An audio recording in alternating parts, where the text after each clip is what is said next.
Hi friends, super ಗೃಹಿಣಿ ಚಾನಲಿಂದ ಮಾತಾಡ್ತಾ ಇದ್ದೀನಿ.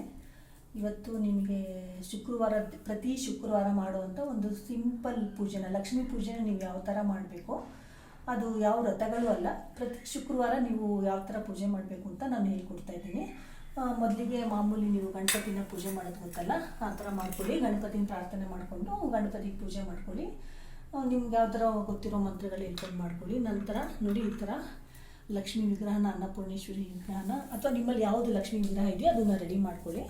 ರೆಡಿ ಮಾಡ್ಕೊಂಡ್ಮೇಲೆ ಪ್ರತಿ ಶುಕ್ರವಾರ ಹೇಳ್ತಾ ಇದ್ದೀನಿ, ನೀವು ಯಾವಾಗಲೂ ಅಷ್ಟೇ ಶುಕ್ರವಾರ ಬೆಳಗ್ಗೆ ಪೂಜೆ ಮಾಡಿದ್ರೂ ಸಂಜೆ 5:30ಇಂದ 6:30 ತನಕ ಗೋಧೂಳಿ ಸಮಯದಲ್ಲಿ ಮಾತ್ರ ಪೂಜೆ ಮಾಡಿದರೆ ನಿಮಗೆ ತುಂಬ ಒಳ್ಳೆಯದು. ಲಕ್ಷ್ಮೀ ಕಟಾಕ್ಷ ಆವಾಗಲೇ ಒಳ್ಳೆಯದು. ಸೊ ನೀವು ಪ್ರತಿ ಶುಕ್ರವಾರ ಬೆಳಗ್ಗೆ ಆದರೂ ಪರವಾಗಿಲ್ಲ, ಅಥವಾ ಸಂಜೆ ಪೂಜೆ ಮಾಡ್ತೀವಿ ಅಂದರೂ ಪರವಾಗಿಲ್ಲ, ಈ ಥರ ಬೆಳಗ್ಗೆ ಆಗಲಿ ಅಥವಾ ಸಂಜೆ 4 ಗಂಟೆ ಮೇಲಾಗಲಿ ಲಕ್ಷ್ಮೀ ವಿಗ್ರಹಗಳಿಗೆ ಈ ಥರ ರೆಡಿ ಮಾಡಿಟ್ಕೊಂಡು ಹಾಲಿಂದ ಅಭಿಷೇಕ ಮಾಡಬೇಕಾಗತ್ತೆ. ನೀವು ಗೊತ್ತಿರುವಂಥ ಮಂತ್ರಗಳನ್ನ ಹೇಳ್ಕೊಂಡು ನೀವು ಪೂಜೆಗಳನ್ನ ಶುರು ಮಾಡ್ಬೋದು. ನೋಡಿ, ಈ ಥರ ನೀವು ಹಾಲಿಂದ ಅಭಿಷೇಕ ಮುಂಚೆನೇ ಎಲ್ಲ ರೆಡಿ ಮಾಡಿ ಇಟ್ಕೊಳ್ಳಿ. ನಂತರ ನಿಮ್ಮ ಮನೇಲಿ ಇರೋವಂತಹ ಈ ಥರ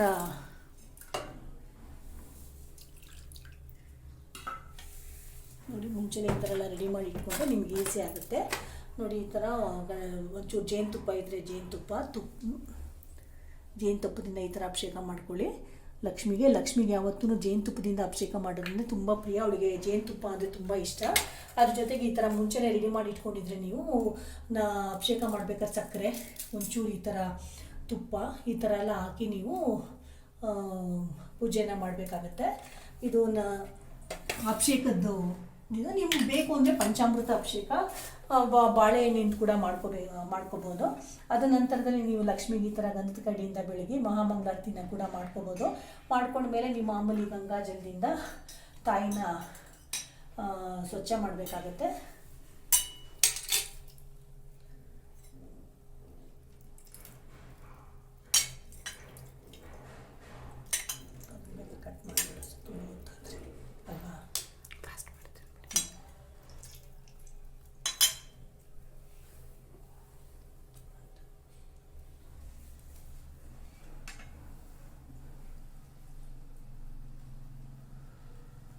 ಅದಕ್ಕೆ ಅಂತ ಒಂದು ಇಟ್ಟಿರೋವಂಥ ಅದಕ್ಕೆ ಅಂತ ಒಂದು ಬಟ್ಟೆನ ಇಡಬೇಕಾಗತ್ತೆ. ನೀವು ಯಾವುದಂದ್ರೆ ಆ ಬಟ್ಟೆನ ಒರೆಸ್ಬಿಡಿ. ದೇವರಿಗೆ ಅಂತಲೇ ದೇವ್ರ ಮನೆಯಲ್ಲೇ ನೀವು ದೇವ್ರಿಗೋಸ್ಕರನೇ ಮಾಡಿರುವಂಥ ಒಂದು ಬಟ್ಟೆನ ನೀವು ಯೂಸ್ ಮಾಡಬೇಕಾಗುತ್ತೆ. ತದನಂತರದಲ್ಲಿ ಈ ಥರ ನೀವು ಗಂಧ ಮನೇಲಿ ಬೇಕಾದ್ರೆ ತೆಗ್ಕೋಬೋದು, ಇಲ್ಲಾಂದರೆ ಗ್ರಂಥಿಗೆ ಅಂಗಡಿಲಿ ಸಿಗುವಂಥ ಗಂಧ, ತಾಯಿಗೆ ಶ್ರೀಗಂಧ ಅಂದರೆ ತುಂಬ ಇಷ್ಟ. ಸೊ ನೀವು ಯಾವಾಗಲೂ ದೇವರಿಗೆ ಕುಂಕುಮ ಇಡೋಕ್ಕೆ ಮುಂಚೆ ಗಂಧದಿಂದ ಮೊದಲು ಇಟ್ಟು ನಂತರ ಅದಕ್ಕೆ ನೀವು ಕುಂಕುಮನ ಇಡಬೇಕಾಗತ್ತೆ. ಯಾಕಂದರೆ ಅದು ಲಕ್ಷ್ಮಿಗೆ ಗಂಧ ಅಂದರೆ, ತದನಂತರ ನೀವು ಲಕ್ಷ್ಮಿಗೆ ಗಂಧ ಮತ್ತು ಕುಂಕುಮ ಇಟ್ಟು ಈ ಥರ ಇಡಬೇಕಾಗತ್ತೆ. ಇಟ್ಟ ನಂತರ ನಿಮಗೆ ಮನಸ್ತೃಪ್ತಿಯಾಗಿ ನಿಮ್ಗೆ ಹೆಂಗೆ ಹೂವಿನಿಂದ ಅಲಂಕಾರ ಮಾಡಬೇಕು, ಡೆಕೋರೇಷನ್ಗಳು ಮಾಡಬೇಕು ಮಾಡ್ಕೊಳ್ಳಿ. ನಂತರ ಇವಾಗ ನಿಮ್ಗೆ ಮುಖ್ಯವಾಗಿ ಹೇಳಬೇಕು ಅಂದರೆ, ಪ್ರತಿ ಶುಕ್ರವಾರ ಗೋಧೂಳಿ ಸಮಯದಲ್ಲಿ, ಮೊದಲೇ ಹೇಳಿದಾಗೆ ಗೋಧೂಳಿ ಸಮಯದಲ್ಲೇ ನೀವು ಪೂಜೆ ಮಾಡಿದ್ರೆ ಲಕ್ಷ್ಮೀ ಕಟಾಕ್ಷ ಒಲಿಯೋದು. ನೀವು ಲಕ್ಷ್ಮೀ ಪೂಜೆ ಮಾಡೋದ್ರಿಂದ ನಾನು ಇವಾಗ ಲಕ್ಷ್ಮೀನ ಇಟ್ಟಿದ್ದೀನಿ. ಇಟ್ಟ ನಂತರ ನೀವು ಮಾಮೂಲಿ ದೀಪ, ಗಂಧದ ಕಡ್ಡಿ, ನಿಮ್ಮ ಮಹಾಮಂಗಳಾರತಿ ನೈವೇದ್ಯ ಏನು ಮಾಡ್ತಿರೋ ಮಾಡ್ಕೊಳ್ಳಿ. ಅದಕ್ಕೆ ಮುಂಚೆ ನಾನು ಪ್ರತಿ ಶುಕ್ರವಾರ ನಿಮಗೆ ಲಕ್ಷ್ಮೀ ಒಲಿಯುವಂಥ ಒಂದು ಸಣ್ಣ ವಿಧಾನನ ಹೇಳ್ಕೊಡ್ತೀನಿ. ನೋಡಿ, ಇದು ಈ ಥರ ಒಂದು ಸಣ್ಣ ತಟ್ಟೆಗೆ ಅರಿಶಿನ, ಕುಂಕುಮ ಮತ್ತು ಅಕ್ಷತೆ ಮತ್ತು 1-2 ಹೂವುಗಳನ್ನ ಹಾಕೊಳ್ಳಿ. ಈ ಥರ 2 ಹೂವು ಹಾಕೊಂಡ ನಂತರ ನೋಡಿ, ಇದು ಕಾಯಿನು. ಯಾಕಂದರೆ ಪ್ರತಿ ಶುಕ್ರವಾರ 5:30ಇಂದ ನೀವು ಸಾಮಾನ್ಯ 6:30-6:45 ಇದನ್ನು ಪೂಜೆನ ಮಾಡಬೇಕಾಗತ್ತೆ, ಲಕ್ಷ್ಮೀ ಪೂಜೆನ. ನೋಡಿ, ಈ ಥರ ಕಾಯಿನ್ಗಳು ಇದು ಒಂದೇ ಥರ ಇರಬೇಕು. ಇವಾಗ ನೀವು ₹1 ಯೂಸ್ ಮಾಡಿದ್ರೆ 108 ಕಾಯಿನು ₹1 ಇರಬೇಕು. ಇಲ್ಲ ₹2 ತೊಗೊಂಡ್ರೆ 108, ₹5 ಅಥವಾ ₹10 ತೊಗೊಂಡ್ರೆ 108. ಎಲ್ಲ ಕಾಯಿನು ಮಿಕ್ಸ್ ಮಾಡಿ, ಅಥವಾ ₹5 ಅಥವಾ ₹10 ಎಲ್ಲ ಕಾಯಿನು ಮಿಕ್ಸ್ ಮಾಡಬೇಡಿ. ಗಮನ ಇಟ್ಟು ಕೇಳ್ಕೊಡಿ. ಎಲ್ಲ ಕಾಯಿನು ಸೇರಿಸಿ 108 ಮಾಡೋಕ್ಕೆ ಹೋಗಬೇಡಿ. ಇವಾಗ ₹1 ನಾನು ₹1 ರೆಡಿ ಮಾಡಿ ಇಟ್ಕೊಂಡಿದ್ದೀನಿ. ₹1 108 ಕಾಯಿನುಗಳು ನೀವು ರೆಡಿ ಮಾಡಿ ಇಟ್ಕೋಬೇಕಾಗತ್ತೆ. ಸೊ ರೆಡಿ ಮಾಡಿ ಇಟ್ಕೊಂಡ್ಮೇಲೆ ನೋಡಿ, ಪ್ರತಿ ಶುಕ್ರವಾರ ಈ ಥರ ನೀವು ಮುಸ್ಸಂಜೆಯಲ್ಲಿ ಲಕ್ಷ್ಮೀ ಅಷ್ಟೋತ್ತರ ಏನಿದೆ ಅದನ್ನು ನೀವು ಹೇಳ್ಕೊಬೇಕಾಗುತ್ತೆ. ಲಕ್ಷ್ಮೀ ಅಷ್ಟೋತ್ತರ ನಿಮಗೆ ಗೊತ್ತಿದೆ ಅಲ್ವಾ? ನಾನು ಅದನ್ನು ಬರೀ 1-2 ಮಾತ್ರ ನಿಮ್ಗೆ ಹೇಳ್ತೀನಿ.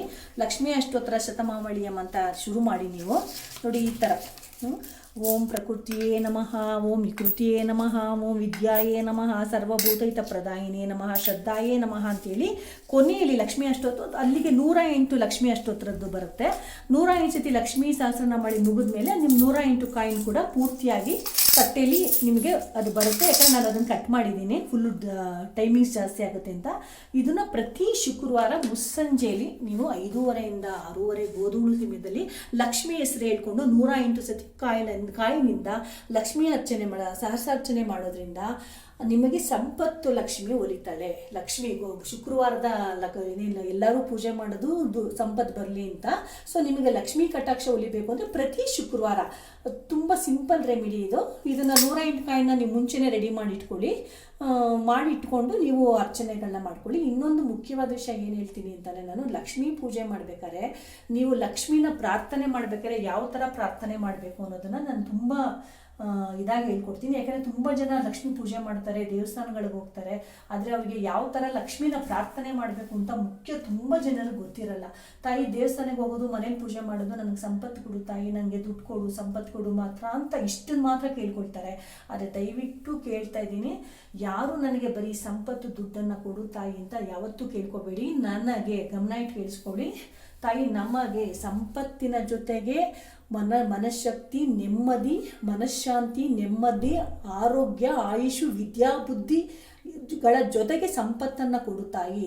ಸಂಪತ್ತು ಬಂದ ಮೇಲೆ ಸ್ಥಿರಲಕ್ಷ್ಮಿಯಾಗಿ ನಮ್ಮನೇಲಿ ನೆಲೆಸು. ಸಂಪತ್ತು ಬಂದ ಮೇಲೆ ಸ್ಥಿರಲಕ್ಷ್ಮಿಯಾಗಿ ನಮ್ಮನೇಲಿ ನೆಲೆಸಿದ ಮೇಲೆ ವಂಶ ಪಾರಂಪರ್ಯವಾಗಿ ನಮ್ಮನೇಲಿ ನೆಲೆ ನಿಲ್ಲು ಅಂತ ನೀವು ಕೇಳ್ಕೊಬೇಕಾಗತ್ತೆ. ಇನ್ನೊಂದ್ಸತಿ ಹೇಳ್ತಾ ಇದ್ದೀನಿ ಕೇಳಿ, ಲಕ್ಷ್ಮೀ ಪೂಜೆ ಮಾಡ್ಬೇಕಾದ್ರೆ ಇದನ್ನು ನೀವು ಮಾಡಲೇಬೇಕು. ಯಾಕಂದರೆ ಒಂದ್ಸತಿ ಯಾರಿಗಾರು ಲಕ್ಷ್ಮಿ ನೀವು ಪೂಜೆ ಮಾಡಿ ಲಕ್ಷ್ಮಿ ಕಟಾಕ್ಷ ಆದಮೇಲೆ ನೀವು ಬಂದಂಥ ದುಡ್ಡನ್ನ ಯಾವುದೋ ಬಿಸ್ನೆಸ್ಗೆ ಹಾಕ್ತೀರಾ, ಅದು ಲಾಸ್ ಆಗುತ್ತೆ, ಅಥವಾ ಇನ್ನೊಂದು ಥರದಲ್ಲಿ ಅದು ನಷ್ಟ ಆಗುತ್ತೆ, ಅಥವಾ ಮನೇಲಿ ಕೆಟ್ಟ ಚಾಳಿಗಳು ಶುರುವಾಗ್ಬೋದು, ಅಥವಾ ಏನಾದ್ರು ಕೆಟ್ಟ ನಡತೆಗಳು ಶುರುವಾಗ್ಬೋದು. ಹಾಗಾಗಿ ಲಕ್ಷ್ಮಿ ಬಂದಾಗ ಅದನ್ನು ನಾವು ಯಾವ ಥರ ಉಪಯೋಗಿಸ್ಕೋಬೇಕು ಅನ್ನೋದನ್ನ ಮೊದಲು ತಿಳ್ಕೊಬೇಕಾಗತ್ತೆ. ಅದಕ್ಕೆ ಮುಂಚೆ ತಾಯಿ ಸ್ಥಿರಲಕ್ಷ್ಮಿಯಾಗಿ ನಮ್ಮಲ್ಲಿ ಯಾಕಂದರೆ ಎಲ್ಲರಿಗೂ ಪೂಜೆ ಮಾಡೋ ವಿಧಾನ ಗೊತ್ತಿರಲ್ಲ. ಹಾಗಾಗಿ ನಾನು ಹೇಳ್ಕೊಡ್ತಾ ಇದ್ದೀನಿ. ಸಂಪತ್ತಿನ ಜೊತೆಗೆ ತಾಯಿ, ನಮಗೆ ಸಂಪತ್ತಿನ ಜೊತೆಗೆ ಮನಃಶಾಂತಿ, ನೆಮ್ಮದಿ ಮತ್ತು ಆಯುಷ್, ಆರೋಗ್ಯ, ವಿದ್ಯಾ, ಬುದ್ಧಿ ನನ್ನ ಮಕ್ಕಳಿಗೆ ಈ ಥರ ಕೊಟ್ಟು ಸಂಪತ್ತನ್ನು ಕೊಡು. ನಮಗೆ ಸಂಪತ್ತು ಬಂದ ನಂತರ ಸ್ಥಿರಲಕ್ಷ್ಮಿಯಾಗಿ ನಮ್ಮನೇಲಿ ನೆಲೆಸು. ಸ್ಥಿರಲಕ್ಷ್ಮಿಯಾಗಿ ನೆಲೆಸಿ ವಂಶ ಪಾರಂಪರ್ಯವಾಗಿ ನಮ್ಮ ವಂಶನ ಕಾಪಾಡು ತಾಯಿ ಅಂತ ನೀವು ಪ್ರತಿ ಶುಕ್ರವಾರ ಮುಸ್ಸಂಜೆಲಿ ಕೇಳ್ಕೋಬೇಕಾಗತ್ತೆ. ನೀವು ಕೇಳ್ಕೊಳ್ಳೋ ವಿಧಾನ ಇದು. ಬರೀ ದುಡ್ಡು ಕೊಡು ತಾಯಿ, ನಮಗೆ ದುಡ್ಡು ಕೊಡು, ಸಂಪತ್ತು ಕೊಡು ಅಂತ ಯಾವ ಕಾರಣಕ್ಕೂ ಕೇಳ್ಕೊಬೇಡಿ. ಮತ್ತು ಯಾವುದೇ ಇದ್ರ ಪೂಜೆ ಮಾಡಬೇಕಾದ್ರೂ ಅಷ್ಟೇ, ನೀವು ಯಾವುದೇ ದೇವ್ರದ್ದು ಪೂಜೆ ಮಾಡಿ ವ್ರತ ಮಾಡಿ ಆ ವ್ರತದ ಮುಂಚೆ ನೀವು ಪ್ರಾರ್ಥನೆ ಮಾಡಬೇಕಾದ್ರೆ ನೀವೇನಾದ್ರು ಒಂದು ಅನಿಸಿಕೆ ಇಟ್ಕೊಂಡು ಪ್ರಾರ್ಥನೆ ಮಾಡ್ತಿರ್ತಾರೆ ಅಂದ್ಕೊಳ್ಳಿ. ಅದ್ರ ಜೊತೆಗೆ ನನಗೆ ಮನೆಯಲ್ಲಿ ನಮ್ಮ ಮನೆ ಸಂಸಾರದಲ್ಲಿ ಮನಃಶಾಂತಿ ಜೊತೆಗೆ ಇದನ್ನು ಕೊಡು ಅಂತ ನೀವು ಮನಃಶಾಂತಿ, ನೆಮ್ಮದಿ ಜೊತೆಗೆ ಸಂತೋಷದ ಜೊತೆಗೆ ನಮ್ಗೆ ಇದನ್ನು ಕೊಡು ಅಂತ ನೀವು ಅದನ್ನು ಕೇಳ್ಕೊಬೇಕಾಗತ್ತೆ. ಇದು ನಾವು ತಾಯಿ ಹತ್ರ ಅದು ಶುಕ್ರವಾರದ ಪೂಜೆಯಲ್ಲಂತೂ ಇದು ಯಾವಾಗಲೂ ನಾವು ಇದೇ ಥರನೇ ಪೂಜೆ ಮಾಡಬೇಕು, ಇದೇ ಥರನೇ ಕೇಳ್ಕೊಬೇಕಾಗತ್ತೆ. ನಂತರ ಇದು ಪ್ರತಿ ಶುಕ್ರವಾರ ದಿನ, ಯಾವುದೇ ಹಬ್ಬ ಹರಿದಿನ ಅಂತಲ್ಲ, ವ್ರತ ಅಂತಲ್ಲ, ಪ್ರತಿ ಶುಕ್ರವಾರ ನೀವು ಧನಲಕ್ಷ್ಮಿ ಕಟಾಕ್ಷ ಒಲಿಬೇಕು ಅಂತಂದರೆ ಈ ಥರ ಕಾಸಿಂದ ನೀವು ಅಷ್ಟೋತ್ತರನ ಮಾಡಬೇಕಾಗತ್ತೆ. ನಂತರ ಮರಿದೇನೆ ಸಿದ್ಧಿಲಕ್ಷ್ಮಿ ಸ್ತೋತ್ರ ಅಂತ ನೀವು ಯೂಟ್ಯೂಬ್ನಲ್ಲಿ ಹಾಕೊಂಡ್ರೆ ನಿಮಗೆ ಸಿಗುತ್ತೆ. ಸಿದ್ಧಿಲಕ್ಷ್ಮಿ ಸ್ತೋತ್ರ ಅಂತ ಅದನ್ನು ನೀವು ಸ್ತೋತ್ರ, ನೀವು ಲಕ್ಷ್ಮಿಯ ಸ್ತೋತ್ರ ಹೇಳಿದ ನಂತರ ಸಿದ್ಧಿಲಕ್ಷ್ಮಿ ಸ್ತೋತ್ರ ಅಂತ ಖಂಡಿತವಾಗಿ ಒಲಿತಾಳೆ. ಇದು ಸಿಂಪಲ್ ಸ್ತೋತ್ರ ಅಂತ ನೀವು ಯೂಟ್ಯೂಬಲ್ಲಿ ನೋಡಿ ಕಲ್ತ್ಕೊಳ್ಳಿ. ಇಲ್ಲಿ ನಾನು ನಿಮ್ಗೆ ಕಲ್ತ್ಕೊಳ್ಳೋಕ್ಕಾಗಲಿಲ್ಲ ಅಂದರೆ ಪೂಜೆ ಮಾಡೋ ಸಮಯದಲ್ಲಿ ಅದನ್ನು ಆನ್ ಮಾಡಿಬಿಡಿ.